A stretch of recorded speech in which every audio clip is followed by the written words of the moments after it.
கிரியை உள்ளது கிறிஸ்தவ வாழ்க்கையா, கிரியை இல்லாத கிறிஸ்தவ வாழ்க்கையா? அவன் கிரியை இல்லை என்று சொன்னது ரட்சிப்பை வாங்குவதற்கு நீ எந்த கிரியையும் செய்யல.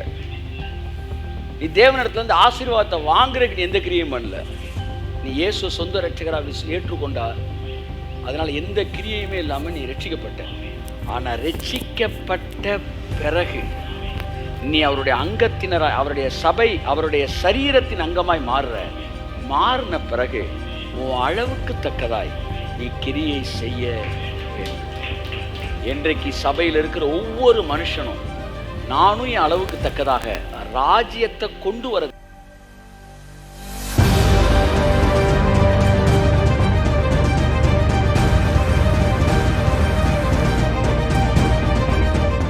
கிரியை எதற்காக செய்ய வேண்டும்? பரலோகத்திற்கு போவதற்கா? சொல்லுங்கள் என கண்பானவர்களே, இது கிரியையினால் உண்டானது அல்ல. பரலோகத்துக்கு போறது கிரியை செய்ய வேண்டாம் என்றால் பிறகு எதற்காக கிரியை செய்ய வேண்டும்? பரலோகத்துக்கு போவதற்கல்ல, பரலோகத்தை இங்கே கொண்டு வருவதற்கு நீங்கள் கிரியை செய்ய வேண்டும். ஆமென்.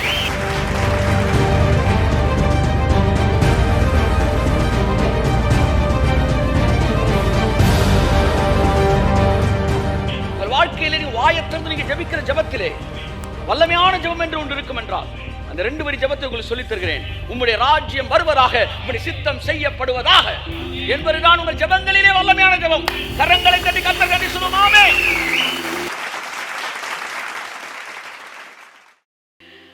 நீ பவுல் மாதிரி வேலை பார்க்கணும்னா சொல்லு, 4 ஹோட்டலில் வாங்கி போட்டு கிளீனாக வேலை பார்க்குறேன். பவுல் வந்து கல்யாண மண்டபத்தை வாங்கி 1 வருஷம் வந்து என்ன செஞ்சான்? பவுல் ஒரு மண்டபத்தையே வாங்கிட்டான் சார். ஆமாம், நான் பவுலோட ஃபாலோயர். நான் பவுல் 1 வருஷ காலம், 1 வருஷம் 3 வருஷமா எத்தனையோ வருஷம் வந்து அப்போஸ்தலர் நடவடிக்கைகள் எப்படி முடியுது அது வாசிங்க. இவர் ஹோட்டல் எதுக்கு எடுத்தார்? ஹோட்டல் எதுக்கு எடுத்தாரு? நான் ஹோட்டல் எடுக்கல, பவுலே ஹோட்டல் எடுத்துட்டாரு. வாசிங்க. பின்பு பவுல் தனக்காக வாடகைக்கு வாங்கியிருந்த வீட்டிலே 2 வருஷம் முழுவதும் தங்கி 2 வருஷத்துக்கு டோட்டலா லீஸுக்கு எடுத்து, அடுத்து வாசிங்க, தன்னிடத்தில் வந்த யாவரையும் ஏற்றுக்கொண்டு மிகுந்த தைரியத்துடனே தடையில்லாமல் தேவனுடைய ராஜ்யத்தை குறித்து பிரசங்கித்து. இந்த இடத்துல இவன் இருக்கிற வீடு வாங்கியிருக்கான்னு இருக்கு. இன்னொரு இடத்துல நீங்க அப்போஸ்தலர் நடவடிக்கைகளை வாசிங்க, நான் இடத்த எடுத்து கொடுக்குறேன். அவன் வந்து அந்த ஹாலவே எடுத்திருந்தான். அந்த ஹாலை வந்து பேசி அமர்த்தி அதுல இருந்து பேசியிருக்கிறான். அவங்க அந்த காலத்துல போயிட்டாங்க சார். இவங்களை ஃபுல்லாக பேக் பண்ணி வந்து டைம் மிஷினில் ஏற்றி அங்கே அனுப்பிச்சி விட்டுருணும் பவுல்கிட்ட. பவுல்லாம் டக்குன்னு 50 பேர் குருடாகி கூப்பிட்டு போயிடுவான். நீதிக்கு பயங்கனே ஒரு 4 நாள் குருடன் ஆயிரு அப்படின்ட்டு போயிடுவான். அப்புறமேட்டு யூடியூப்பும் போட முடியாது, ஒன்றும் போட முடியாது. இப்போ என்னன்னா, இந்த பூமியிலே தேவனுடைய ராஜ்யத்தை ஸ்தாபிப்பதற்கு சாட்சியாக, இந்த பூமியில ராஜ்யத்தை வந்து ஸ்தாபிப்பதற்கான ஜொலிப்பதற்காக தான் தேவன் நம்மை வைத்திருக்கிறார். ஒன்றை புரிந்து கொள்ளுங்கள், இந்த பூமியிலே நீங்கள் செய்ய வேண்டிய வேலை என்று ஒன்று இருக்கிறது. ஒன்று நீங்கள் செய்ய வேண்டும், இல்லை அனுப்ப வேண்டும். இந்த வார்த்தை நான் சொல்ல விரும்புகிறேன். தேவனை நீங்கள் பரலோகத்தில் மட்டும் பார்க்க முடியாது, வானம் பூமியையும் சேர்த்து பார்த்தால் தான் தேவனுடைய முழு உருவம் தெரியும். வானம் ஒரு சிங்காசனம், பூமி அவருடைய ஆளுகை செய்கிற இடம். ஸோ பரலோகம் என்பது வந்து தேவனுடைய சிங்காசனம், பூமி என்பது பரலோக ராஜ்யம். ஆக இந்த ராஜ்யம் இந்த பூமியில எஸ்டாப்ளிஷ் பண்ணுவதற்காகத்தான் இன்றைக்கு நீ ரட்சிக்கப்பட்டிருக்கிறாய் என்பதை நீ மறந்து போகாதே. உன்னை தேவன் ரட்சித்ததன் நோக்கம் ஏதோ ஒரு வழியில தேவனுடைய ராஜ்யத்தை எந்தவித எதிர்பார்ப்பில்லாமல் நீ செய்ய வேண்டும் என்பதற்காக. இன்னைக்கு மெசேஜ் கொடுக்கறதுக்கு முன்னாடி நான் சொன்னேன், ஆண்டவரே எல்லாம் எவ்வளோ மெசேஜ் உங்களுக்கு கொடுத்துருக்கேன், நிச்சயமா நீங்க ஆசீர்வதிப்பீங்களேன்னு. கர்த்தர் சொன்னாரு, எந்த விதமான எதிர்பார்ப்பு இல்லாம எத்தனை மெசேஜ் கொடுத்துருக்கியோ அத்தனை மெசேஜுக்கு ஆசீர்வதிக்கப்படுவார். பயங்கரமான ஸ்டேட்மெண்ட் சார், பயங்கரமான ஸ்டேட்மெண்ட். என்னென்ன மெசேஜ் எல்லாம் நீ எதிர்பார்ப்பு இல்லாம கொடுத்தியோ அதுக்கெல்லாம் கட்டாயம் ஆசீர்வதிப்பேன். எதெல்லாம் நீ வந்து எதிர்பார்ப்போட கொடுத்தியோ நல்லா கவனிக்கணும். ஒரு எதிர்பார்ப்பு, இதை பேசினா வந்து ஜனங்கள் இதை செய்வாங்க, அதை செய்வேன், இப்படி பேசியிருந்தேன்னா அதுக்கான பலன் வந்து அங்கேயே முடிஞ்சு போச்சு. நான் இப்ப இங்க தேவனுடைய பாரத்தை இறக்கி வைக்கிறதுக்காக நான் நிக்கிறேன். I want to reflect the heart of my heavenly Father. என்கிற மனதில் நான் கொடுக்கிற ஒவ்வொரு செய்திக்கும் தனிப்பட்ட விதமாக நான் ஆசீர்வதிக்கப்படுவேன். இந்த பூமியில் நாம் செய்கிற வேலைகள் எல்லாவற்றுக்கும் அல்ல, எதெல்லாம் எதிர்பார்ப்பில்லாமல் தேவனுடைய ராஜ்யத்துக்கு நாம் செய்கிறோமோ அது எல்லாவற்றுக்குமே தேவன் நம்மை ஆசீர்வதிப்பார். கரங்களை தட்டி கர்த்தர் நன்றி சொல்லுவோம். ஆமென்.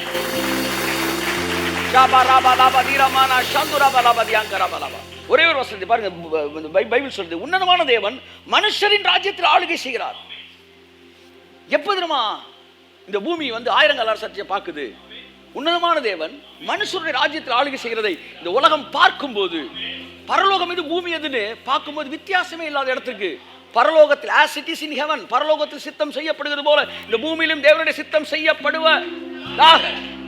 உங்கள் வாழ்க்கையிலே நீங்க வாயத்திறந்து நீங்க ஜெபிக்கிற ஜெபத்திலே வல்லமையான ஜெபம் என்று ஒன்று இருக்கும் என்றால் அந்த 2 வரி ஜெபத்தை உங்களுக்கு சொல்லித் தருகிறேன். உம்முடைய ராஜ்யம் வருவதாக, உம்முடைய சித்தம் செய்யப்படுவதாக என்பதுதான் உங்கள் ஜெபங்களிலே வல்லமையான ஜெபம். கரங்களை தட்டி கர்த்தர் கட்டி சொல்லுவோம் ஆமென். ஏய் ஏய் ஏய் ஏய் ஏய் வாழ்நாளெல்லாம் நீ செய்ய வேண்டிய ஜெபம் என்று ஒன்று இருக்கிறது என்றால் உம்முடைய ராஜ்யம் வருவதாக, உம்முடைய சித்தம் பரலோகத்தில் செய்யப்படுகிறது போல பூமியிலும் செய்யப்படுவதாக. ராஜ்யம் வரலையா? ராஜ்யம் பரலோக ராஜ்யம் உங்களுக்கு வந்து விட்டது. நான் வருவதாக என்று இயேசு சொன்னபோது அது வந்து ஸ்பிரிச்சுவலா வரணும்னு ஜெபம் பண்ணாரு. அது வந்துருச்சு. இப்ப நம்ம விசிபிளா வருவதாக ஜெபம் பண்றோம். let it come to visible. அந்த விசிபிளா வரணும். உங்க குடும்பத்துக்குள்ள வரணும், உங்க வீட்டுக்குள்ள வரணும், உங்க சரீரத்துல வரணும். அது வரும்போது இந்த பூமியில நீங்க சுடர்களை போல பிரகாசிக்க ஆரம்பிக்கிறீங்க. வா, இதுதான் சார் டைம் ஆஃப் டிரான்ஸ்ஃபர்மேஷன். இந்த பூமி மறுரூபமாகிற சரியான நேரம். நீங்க அந்த உச்சகட்டத்தில் இந்த கிளைமாக்ஸில் நீங்க பறந்திருக்கிறீங்க. உங்கள் கண்கள் அதை பார்க்கும் என்று நான் சொல்லுகிறேன். இந்த பூமியின் மறுரூபமாக்கப்படுதலை நம்முடைய கண்கள் பார்க்கும். அந்த காலத்தில் நாம் பிறந்திருக்கிறோம். கரங்களை தட்டி கர்த்தர் கண்டி சொல்லுவோம் ஆமென்.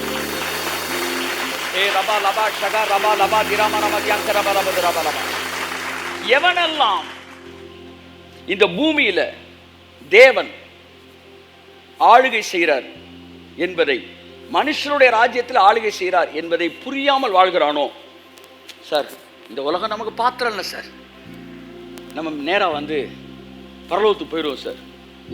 பரலோகத்துக்கு போகணும்னு முடிவில் இருக்கிறவன் முதல் மாடியில் நின்று பேசுகிறானா நீங்கள் பார்க்கணும். தரையில் நின்று பேசுனா அவனை மாடி கூட்டு போயிடணும். 2வது மாடி 3வது மாடி நல்ல உயரமான ஸ்தலத்துக்கு கூட்டு போயிடணும். கூட்டு போயிட்டு சொல்லு பார்ப்பேன், என்ன பரலோகம் முக்கியமா பூமி முக்கியமானு கேட்கணும். பரலோகம் தாங்க முக்கியம்னா அப்படி பிடிச்சி தள்ளி விட்டுறணும். இல்லாட்டி நீயாகவே ஆமாம் இப்போ உனக்கு பரலோகம் தானே வேணும். இப்போ இன்னைக்கு நீ செத்தா நீ நாளைக்கு பால் மாதிரி நாளைக்கு பரலோகத்துக்கு போயிடுவேன். இப்போ எதுக்காக நீ தொடர்ந்து வாழணும்னு விரும்புகிற அதை சொல்லு. இல்லை என் பிள்ளைகளுக்காக வாழணும், பிள்ளைகளை ஏசுனார் காப்பாற்றணும் உனக்கு விசுவாசம் இருக்கா? இல்லை நான் கூட இருக்கணும். அப்போனா நீ வந்து ஒரு 500 வருஷம் வாழணும். என்னைக்கு ஒரு நாள் பிள்ளையை விட்டுட்டு போத்தான் போகிற, இன்றைக்கி போயிரு. என்ன சொல்கிற நீ? எதுக்காக இப்போ வாழ போகிற? எனக்கு தெளிவாக பதில் சொல்லு.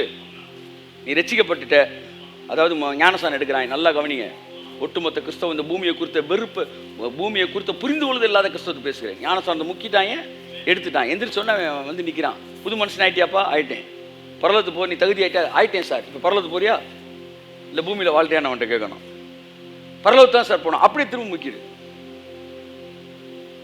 துடிப்பு அடங்குற வரைக்கும் கன்ஃபார்மான பரலோகத்து சீட் இருக்கு. இல்லை நான் வாழணும். எதுக்காக வாழணும்? முடிவு. எதுக்காக வாழணும்? இந்த பூமியில நான் தேவனுடைய ராஜ்யத்தை கொண்டு வர வேண்டும். அப்போ எந்திரிச்சு சொல்லிய போ. ஆமென். ஞானஸ்நானம் பெறுவது நோக்கம் பரலோகம் போவதல்ல, பரலோகத்தை கொண்டு வருவது. இந்த பூமியை குறித்த விருப்பம் என்றைக்கு கிறிஸ்தவன் எப்போ பூமியை நேசிக்கிறானோ, ஒரு மரம் கூட சார், ஒரு மரம் கூட நீங்கள் நேசிச்சா தான் அது கனி கொடுக்கும். ஒத்துக்கிறோம்? ஆமேன்னு சொல்லுங்கள். ஆமே. நான் சமீபத்தில் இப்போ ஒரு சயின்டிஸ்ட் ஒருத்தர் மண்ணோட தொடர்பு, அந்த அதில் பெரிய பெரிய பெரிய ஆட்களுக்கு அவர் அந்த மண்ணெல்லாம் நிலமெல்லாம் இது பண்ணி கொடுக்குறது. என்னென்ன மண்ணில் என்ன சத்து இருக்குது, என்ன போட்டால் என்ன விளையும்னு. 30 காய் கொடுக்குற ஒரு மரத்தை வந்து 300 காய் கொடுக்க வைக்கலாம், உரமே போடாமல். செடியை பார்த்தோன்னா உள்ள கால்சியம் இருக்கா, மெக்னீசியம் இருக்கா, என்ன இருக்குது, செடி இலையில வந்து ஃப்ரக்டோஸ் இருக்கா, குளுக்கோஸ் இருக்கா, எல்லாத்தையும் பேசுகிற மாதிரி ஆரம்பிச்சு. என்ன சொல்கிறாங்கன்னா, நீ வந்து ஈல்டு பண்ண வைக்கணும், அதை நேசிக்கணுன்றாங்க. என்னைக்கு நீ உன்னை நேசிக்கணும் அன்னைக்கு தாங்க அது உங்களுக்கு ஆசீர்வாதமாகும். அப்போ இந்த பூமியை கிறிஸ்தவன் நேசிக்க இந்த பூமிக்காகத்தானே இயேசு வந்தார். அப்போ இந்த பூமி வந்து நிறம் மாற ஆரம்பிக்குது. சரி, பூமி ரட்சிக்கப்பட்டுருச்சு, பூமியும் டெலிவரி ஆயிடுச்சு, ஆசீர்வதிக்கப்பட்டோம். அதுக்கப்புறம் இந்த ஒரு 800 கோடி பேர் இருக்காங்களே, இந்த பூமி தானா, இதுக்கு தானே இவ்வளோ மேட்ரு, இந்த ரெசிடென்சி தானா அப்படின்னா கிடையாது. நீங்கள் இப்போ பார்க்குற இந்த பூமி இல்லை தேவன் படைத்த பூமி. இந்த பூமி செத்து போன பூமி. எப்படி செத்து போன நம்ம ஜீவனை பெற்ற பிறகு நம்ம வாழ்க்கையில் டிரான்ஸ்ஃபார்மேஷன் நடக்குதோ, அப்படி இந்த பூமிக்குள்ளேயும் ஜீவன் வந்த பிறகு இந்த பூமி மறுரூபம் அடைய ஆரம்பிக்கும். அப்போ தான் பூமியோட ஒரிஜினாலிட்டியை நீ பார்ப்ப. இந்த மரத்தோட ஹைட் இது கிடையாது, இந்த மரத்தில் இருக்க விதையோட அளவு இது கிடையாது, இதோட வீரியம் இவ்வளோ கிடையாது, இந்த மண்ணோட சத்து இது கிடையாது, மண்ணோட அளவு இது கிடையாது. எப்படி மனிதன் வளருகிறானோ, நான் நம்புகிறேன், நான் விசுவாசிக்கிறேன், அப்படி பூமியும் வளர்ச்சிக்குள்ளானதாகத்தான் இருந்திருக்க வேண்டும். அது ஜீவன் உள்ளதாக இருக்கும் வரைக்கும். கரங்களை தட்டி கர்த்தருக்கு நன்றி சொல்லுவோம். ஆமென். அது ஒரு பெரிய ஒரு ஏத்திஸ்ட்னு சொல்லுவாங்களா, என்ன சொல்லுவாங்க, நாத்திகர்கள். அதில் ஒருத்தன் சொன்னான், வந்து நல்ல வேளை ஆதாம் பாவம் செஞ்சான். அப்பே ஏன் அப்படி இல்லாட்டி நம்மெல்லாம் சாகாமல் பெருகிட்டே இருந்திருப்போம், உலகத்தில் இடம் இல்லாமல் போயிருக்கோம். அடங்குப்புறானேன்ற மாதிரி இந்த அறிவு எனக்கெல்லாம் போச்சேடா அப்படின்னு பிதாவே யோசிச்சிருப்பாரோன்னு நினச்சேன். இவன் சொன்ன கேட்டவொடனே, தம்பி பெரிய புத்திசாலியாக இருக்க, யாருப்பா நீ, உன் பேர் என்னப்பா, எந்த ஸ்கூலில் படித்த? இல்லை நல்ல வேலை பாவம் எல்லாம் செத்துட்டோம், இல்லாட்டி நாங்கள் அப்படியே பெருகிட்டே இருந்திருப்போம், இடம் இல்லாமல் ஒரே நெருக்கமாக இருந்திருப்போம், நேரங்கெல்லாம் ஒரே கூட்டமாக இருந்திருக்கும். கர்த்தர் கூட யோசிச்சிருப்பார், நம்ம கூட இப்படி சிந்திக்காமல் போயிட்டோம்டா. ஏண்டா ஒரு சிட்டுக்குருவிக்குள்ளே இருக்கிற மூளை தான் உன் மூளை. உனக்குள்ளே நீ இவ்வளோ யோசிச்சிருந்தீனா தேவன் எவ்வளோ யோசித்திருப்பார். ஆதாமே இன்னைக்கு வரைக்கும் உயிரோட வாழ்ந்திருந்தா, ஆதாம் சந்ததி உயிரோட வாழ்ந்திருந்தாலும் இந்த பூமியில வாழக்கூடிய அளவிற்கு இந்த பூமி தன்னை மாற்றிக்கொள்ளக்கூடிய சக்தி படைத்ததாய் அது இருந்திருக்கும். உலகத்தில் நீ கேட்காத ஒரு வெளிப்பாட்டை தான் பேசிக்கொண்டிருக்கிறேன். ஆமென். ஒரு சின்ன விதைக்குள்ள இருந்து 150 அடி உயரமான மரம்லாம் வருது சார். கொடைக்கானல பார்க்குறேன், 150 அடி. எங்க இருந்து வந்துச்சு? 150 அடி சார். பில்டிங்கோட அப்படியே நிற்குது சார், சல்லுன்னு. அப்பா, எங்கிருந்து வந்தது இது? ஒரு சின்ன விதையிலிருந்து. அந்த விதைக்குள்ள அவ்வளோ பெரிய 150 அடி மரத்தை உள்ள தேவனால் வச்சிருக்க முடியும்னா அது மறுரூபமாகுது தான் பைபிள் சொல்லுது. அப்படின்னா தேவன் இந்த பூமியை தேவன் எப்படி வச்சிருப்பாரு? ஸோ ஒன்றை புரிந்து கொள்ளுங்க, இந்த பூமியை தேவன் நேசித்திருக்கிறார். இந்த பூமியில் இருக்கிற அந்த ஜீவனோடு கூட இந்த பூமியை நீங்க பார்க்கும்போது அது பரலோகத்துக்கு ஒப்பானதாகவே இருக்கிறது. ஒருவேளை நான் சொல்ற செய்தி இன்னொரு 50 வருஷத்துக்கு கழிச்சு எஃபெக்டிவ் ஆகலாம். இன்னைக்கு நான் பிரசவம் பண்றேன், ஏற்றுக்கொள்ள மனதா இருந்தால் இன்னைக்கு அது எஃபெக்டிவ் ஆகும். ஆமென். இடபிள்யூ கன்யானுடைய செய்திகள் இன்னைக்கு தான் எஃபெக்டிவா இருக்கு. அன்னைக்கு கேட்டவங்க மென்டல் மாதிரி பேசுறாரான்னு, ஆனா இன்னைக்கு கண்டுபிடிக்கிறாங்க ஜேவ நீதி இதைத்தான் இடபிள்யூ கன்யான் பேசியிருக்காருன்றாங்க. ஹேகனுக்கு முன்னாடி they were walking with Holy Spirit, they had advanced light. கர்த்தருடைய கண்களை திறப்பாராக. அன்புக்குரியவர்களே, இந்த பூமி தன்னுடைய ஒரிஜினல் உருவத்துக்கு வந்துச்சுன்னா அது பரலோகத்தை போல ஈக்குவலானதாக இருக்கும். நான் முடிக்கிறேன். அப்ப இந்த பூமியை குறித்து தேவனுக்கு ஒரு சித்தம் இருக்கு. அந்த சித்தத்தை நிறைவேற்றி உங்களை வச்சிருக்கிறாரு. நம்ம இந்த பூமிக்கு உயிர் கொடுப்பதற்கு வச்சிருக்கிறாரு. உலர்ந்த எலும்புகள் உயிரடையும்படிக்கு அதை பார்த்து பேசுவதற்காக தேவன் உன்னை வைத்திருக்கிறார். நான் பார்க்குறேன், இந்த கொஞ்ச நாளில் கிளைமேட்லாம் ரொம்ப ஒரு மாதிரி சூப்பராக மாறிக்கிட்டே வருது. ஆமாம், மழை அப்படியே தேவையான நேரத்தெல்லாம் அப்படி பெய்யுது. நான் பார்க்குறேன், அப்படியே மாறுது. நீங்கள் பாருங்கள், ஆளுகையை கையில் எடுக்க அட்மாஸ்பியர் மாறுது பாருங்க. இயேசுவின் நாமத்தில். ஆமென், ஆமென், ஆமென், ஆமென். கரங்களை தட்டி கர்த்தருக்கு நன்றி சொல்லுவோம். சாகா பாரா மாகா ரீமா நாகா தேரா மானா சந்தலா பாரா பதீரா மானா ஹந்தலா பாரா பதியாம் குரா பாரா பதீரா. எல்லாம் மாறும் சார், எல்லாம் மாறும். வேற மாதிரி கர்த்தர் இந்த பூமியின் ரூபத்தை மாற்றுகிறார். இந்த வசனமே இருக்கு, பூமியின் ரூபத்தை மாற்றுகிறார். எப்படி? கையை தட்டுங்க. ஆமென். பூமியின் ரூபத்தை மாற்றுகிறார். பைபிள் மிக தெளிவாய் சொல்லுது, ஆவி அனுப்பி பூமியின் ரூபத்தை மாற்றுகிறார். ஒரு கல்லுக்கும் ஒரு விதைக்கு இருக்கிற வித்தியாசம் என்ன சார்? சைஸ் ஒண்ணு, ஆனா கல்லுக்குள்ள ஜீவன் இல்ல, விதைக்குள்ள ஜீவன் இருக்கு. அப்படிதான் இந்த பூமி விதையா இருந்தது ஜீவனாய் ஜீவனற்ற கல்லாய் மாறிவிட்டது. மறுபடியும் இதற்குள் ஜீவன் வரும்போது கல்லாக இருக்கிற இந்த பூமி விதையாக மாறும்.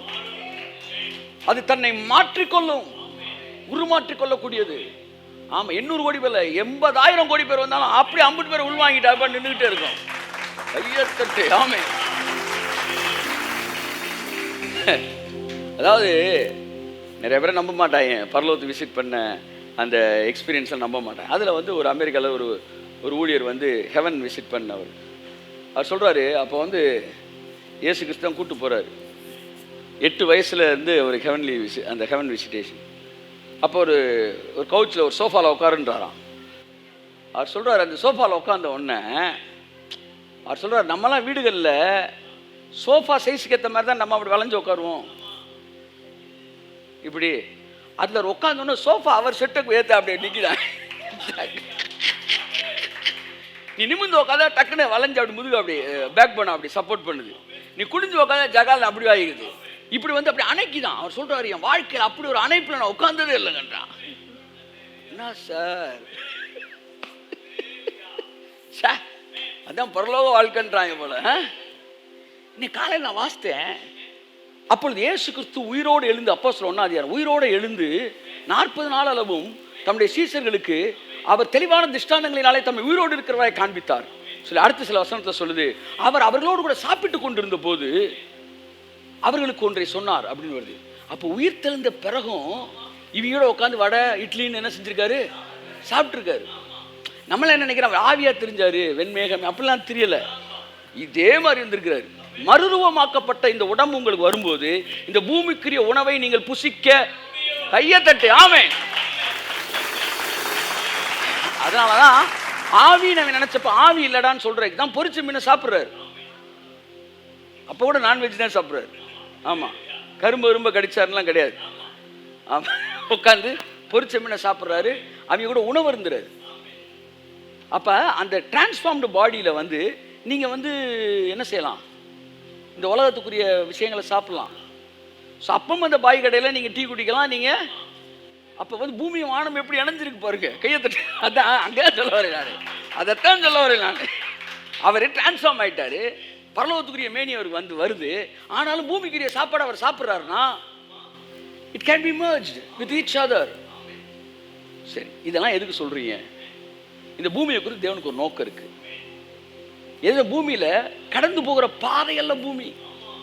ஒன்றை புரிந்து கொள்ள, இந்த பூமி என்பது நம்மால் மாற்றப்பட வேண்டிய, கிறிஸ்தவத்திற்கு ஒரு ரெஸ்பான்சிபிலிட்டி இருக்கும்னா அது இந்த உலகத்தை மாற்ற வேண்டிய ரெஸ்பான்சிபிலிட்டி. அதை புரிந்து கொண்ட சிலர் இன்னைக்கு கத்திக்கிட்டு இருக்கிறாங்க. ஒட்டுமொத்த மக்கள் இடத்துல அந்த அவேர்னஸ் வரணும். அதுதான் நீ பேசிக்கிட்டு இருக்கிறோம். முதல்ல வந்து சுதந்திரம் பேசினான். எப்போ? காந்திக்கெல்லாம் முன்னாடியே பேசிட்டாங்க. கொல்ல பேர் பேசி செத்துட்டாங்க. அதுக்கப்புறம் தான் காந்தி மெதுவாக எந்திரிச்சு கண்ணாடித்துக்கு மாட்டிட்டு தேட்டு அப்படியே வர்றாரு மெதுவாக. ஆனால் காந்தி வரப்போ அவேர்னஸ் கூடிருச்சு. அவர் உள்ள நுழைஞ்சாரு. கப்பான்னு என்னாச்சு, வந்து நார்த் இந்தியா சவுத்தெல்லாம் அப்படியே ஃபயர் வர ஆரம்பிச்சிருச்சு. ஸோ காந்தி காலத்தில் வந்து அவேர்னஸ் வரும்போது ஜனங்கள் சுதந்திரத்துக்கு வராங்க. பாரதி வந்து சுதந்திரம் புறப்புறமே தீர்வோம் வந்து ஆடுவோமே பல்லு பாடும் ஆனந்த சுதந்திரம் அடைந்து விட்டோம். இதெல்லாம் வர்றதுக்கு முன்னாடியே ப்ராஃபட், அவன் ஒரு ப்ராஃபட்ன்றான். அவர்கள் பேச சொல்லி கொடுக்குறான். பாரதி சுதந்திரம் வாங்கிட்டோன்னு சொல்றான். இப்போ என்ன பாருங்க, அவங்க அவ்வளோ தெளிவாக இருந்திருக்காங்க. ஆடுவோமே பல்லு பாடுவோமே ஆனந்த சுதந்திரம் அடைந்து விட்டோம் என்று ஆடுவோமேன்றான். சுதந்திரம் வரல. என்ன சார் வர்றதுக்கு முன்னாடி பார்த்துட்டு பாடுறா, வரதா இல்லைன்னு பாடுறான். பாடினா சுதந்திரம். என் அன்புக்குரியவர்களே, அப்ப இன்னைக்கு வந்து அந்த ராஜ்யத்தை குறித்து அவேர்னஸ் பேசிக்கிட்டு இருக்கிறோம். இந்த பூமியானது ஒரு டெலிவரன்ஸ்குள்ள, ஒரு மேனிஃபெஸ்டேஷனுக்குள்ள வர வேண்டும் என்று என்றைக்கு சபையானது அந்த அவேர்னஸ்குள்ள வந்து அந்த லைட்டுக்குள்ள வருதோ அன்றைக்கு இந்த பூமி மிகப்பெரிய மாற்றத்தை, மறுரூபத்தை அனுபவிக்கும் என்று நான் சொல்லுகிறேன். ஆனா ஒன்று தெரிஞ்சுக்காங்க, இதற்கு வித்திட்டவர்கள் ஒருத்தர் இருக்காங்க. சுதந்திரத்துக்கு வித்திட்டவர்கள் ஒரு குரூப் இருக்கிறாங்க. சுதந்திரத்தை வாங்கினவங்க வேற, வித்திட்டவங்க வேற. அந்த வித்திட்டவர்கள் லிஸ்ட்ல தான் யார் வரா? இந்த இடபிள்யூ கென்யானி இந்த குரூப்லாம் வருது. அந்த லிஸ்ட்டில் ஒன்று வாங்கினவங்க லிஸ்ட்டில் நம்ம பேர் இருக்கும், இல்லை வித்திட்டவர் லிஸ்ட்டில் நம்ம பேர் இருக்கும். கைத்திருக்கோம். ஆமென். என் அன்புக்குரியவர்களே, சபையானது இந்த பூமியின் மறுரூபத்தில் மிகுந்த முக்கிய நோக்கமுடையதாக இருக்க வேண்டும் என்று நான் சொல்லுகிறேன். சபை எப்பொழுது அது மாறும்? சபையானது கிரியை செய்யும் போது மாறும். சபை என்ன செய்யணும் தம்பி? கிரியை செய்ய வேண்டும். சபை என்ன செய்ய வேண்டும்? கிரியை செய்ய வேண்டும். சபையில் இருக்க அங்கத்தின் ஒவ்வொருவரும் என்ன செய்ய வேண்டும்? கிரியை செய்ய வேண்டும். கிரியை உள்ளது கிறிஸ்தவ வாழ்க்கையா, கிரியை இல்லாத கிறிஸ்தவ வாழ்க்கையா? கிருபை என்றால் கிரியையே இல்லாததானே கிருபை. ஒரே ஒரு வசனத்தை, ரெண்டே வசனத்தை வாசித்து நான் இந்த விஷயத்தை முடிக்க விரும்புகிறேன். ஒரே அதிகாரத்திலே 2 விஷயத்தை பவுல் பேசியிருக்கிறார். எபேசியர் 1, எபேசியர் 2:9. நான் முடிக்கிறேன். 2 வசனத்தை வாசித்து முடிக்கிறேன். ஒருவரும் பெருமை பாராட்டாதபடிக்கு இது கிரியையினால் உண்டானதல்ல. ஏனெனில் நற்கிரியையை செய்கிறதற்கு நாம் கிறிஸ்து இயேசுவுக்குள் சிருஷ்டிக்கப்பட்டு தேவனுடைய செய்கைகளா இருக்கிறோம். இங்க நல்லா கவனிங்க. ஒருவரும் பெருமை பாராட்டாதபடிக்கு இது கிரியையினால் உண்டானது அல்ல. கிருபைன்னா என்ன சொல்லுங்க? கிரியையே செய்யாதவள். கிருபையில வாழ்ற வாழ்க்கைன்னா என்ன சொல்லுங்க? கிரியையே செய்யாத வாழ்க்கை. கிரியை செய்யாமல் ஒன்றை பெற்றுக்கொள்வதற்கு பேர் தான் கிருபை. அப்படிதான் ரட்சிப்பை நாம் பெற்றுக்கொள்கிறோம். ஸோ இது கிரியையினால் உண்டானது அப்படின்னு 2ஆம் அதிகாரத்தில் எழுதிட்டு 3ஆம் அதிகாரத்தில் எழுதுறாரு. 4ஆம் அதிகாரத்தில் 18 16 வாசிங்க. அவராலே சரீரம் முழுவதும் அதற்கு உதவியாய் இருக்கிற சகல கணுக்களாலும் இசைவாய் கூட்டி இணைக்கப்பட்டு ஒவ்வொரு அவயமும் யாரெல்லாம் கிறிஸ்துவின் அவயமா இருக்கீங்க கை தூக்குங்க. ஆமென். எல்லாம் அவயம் தானா? Are you sure about it? நான் யாரு? தேவனுடைய சரீரத்தில் நான் ஒரு அவயம். இப்போ நான் பேசிக்கிட்டு இருக்கேன்ல, இப்போ நான் எந்த அவயம்னு நீங்கள் நினைக்கிறீங்க? நான் அவருடைய வாயா இருந்து இப்போ வேலை பார்த்துக்கிட்டு இருக்கிறேன். நான் சரீரத்தோட அவயமாக இருக்கேன். ஒருத்தர் வந்து இயேசுவை அறிந்து கொள்ளாத இடங்களுக்கு நடந்து போய் அங்கே சொல்கிறாரு, அவர் யாரோ, அவர் இயேசுவோட எந்த அவயம்னு சொல்லுங்க? காலாக இருக்கிறார். ஓகே, அப்போ தேவனுடைய சரீரமாய் நாம் இருக்கிறோம். சரீரத்தில் ஒவ்வொருத்தரும் ஒரு அங்கத்தினராக இருக்கிறோம்.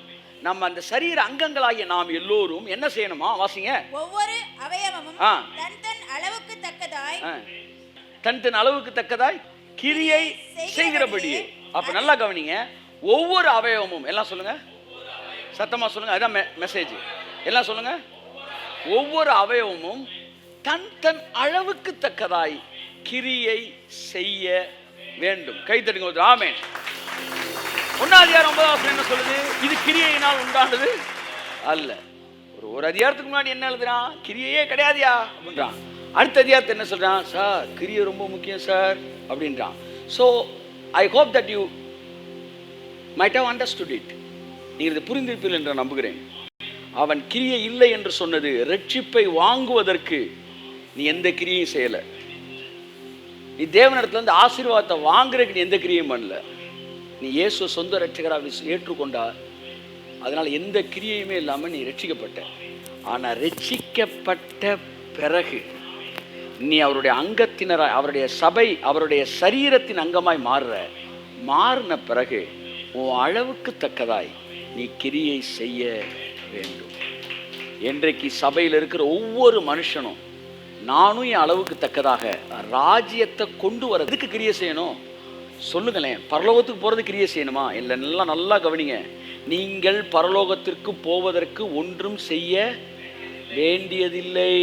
ஐயா, திரும்ப சொல்கிறேன், பரலோகத்துக்கு போகிறதுக்கு எந்த வேலையும் செய்ய வேண்டியது இல்லை. ஏனென்றால் நீ செய்ய வேண்டிய எல்லாவற்றையும் உன் பேருக்கு இயேசு செய்து முடித்தார். அப்ப கிரியை எதற்காக செய்ய வேண்டும்? புரிந்தவர்கள் கரங்களை தட்டி கட்ட சொல்லாமே. சபையானது இதற்கு பதில் சொல்லட்டும். கிரியை எதற்காக செய்ய வேண்டும்? பரலோகத்திற்கு போவதற்கா? சொல்லுங்கள் என கண்பானவர்களே. இது கிரியையினால் உண்டானது அல்ல. பரலோகத்துக்கு போறதுக்கு நீ கிரியை செய்ய வேண்டாம் என்றால் பிறகு எதற்காக கிரியை செய்ய வேண்டும்? பரலோகத்திற்கு போவதற்கல்ல, பரலோகத்தை இங்கே கொண்டு வருவதற்கு நீங்கள் கிரியை செய்ய வேண்டும். ஆமென். அதே ஆமென். பரலோகத்தை இந்த பூமிக்கு கொண்டு வருவதற்காக கிறிஸ்தவன் ஒவ்வொருவனும் இந்த பூமியிலே கிரியை செய்ய அழைக்கப்பட்டிருக்கிறோம். இயேசு கிறிஸ்து ராஜ்யத்தை பூமிக்கு கொண்டு வந்தார். 40 நாள் அளவும் உயிரோடு எழுந்து 40 நாள் அளவும் ராஜ்யத்தை குறித்து பிரசங்கித்தார். என்ன சாமி அவரு! எத்தனை பேர் அழுது கண்ணீரும் கவலையிலையும் வியாதியிலையும் வறுமையிலும். ஒரு அம்மா செத்து போச்சு. அந்த அம்மா செத்து போனது தெரியாம ஒரு 3 வயசு பிள்ளை வந்து அவங்க அம்மாவை அழுது எழுப்பிக்கிட்டு இருக்கு. நீ எல்லாம் மனுஷனடா? நீ பரலோகத்து பொண்ணு பேசிக்கிட்டு இருக்க? நீ மிருகத்தனமா இருக்கிற. எந்தெந்த மனிதர்கள் எல்லாம் பூமியின் மனுஷனுடைய ராஜ்யத்தில் தேவன் ஆளுகை செய்கிறார் என்பதை அறியாமல் வாழ்கிறார்களோ அவர்கள் மாடுகளைப் போல உணர்வற்றவர்களாய் புல்களை மேய்ந்து கொண்டு இருக்கிறார்கள். நேபுகாத்நேச்சரை பத்தி சொல்லுது. அவனுக்கு இந்த அறிவு இல்லையா? என்ன அறிவு இல்லை? பூமியில தேவன் ஆளுகை செய்வார் அறிவு இல்லை. அதனால அவன் மாடு அப்படின்றார். இன்னைக்கு சொல்றேன், கிறிஸ்தவத்தில் எவனெல்லாம் பூமியை விட்டு பரலோகத்துக்கு எஸ்கேப் பண்ணிருக்காங்க அவனெல்லாம் மாடுகளாய் இருக்கிறார்கள், மனிதர்கள் அல்ல. உடம்புல உணர்ச்சி இல்லை. அந்த பிள்ளை செத்து போய், அந்த அம்மா செத்து போயிருக்கு. அந்த பிள்ளை அழுதுகிட்டு இருக்கு, செத்தது தெரியாம எழுப்பிக்கிட்டு இருக்கு. இந்த அம்மாவுக்கு என்னடா செஞ்ச நீ? இந்த பிள்ளைக்கு என்னடா செஞ்ச நீ? என்ன செஞ்ச நீ? பரலோகத்துக்கு போறேன் நான் அவரோடு சேர்ந்து ஆடி பாடுவேன். நீ மனுஷனா? நீ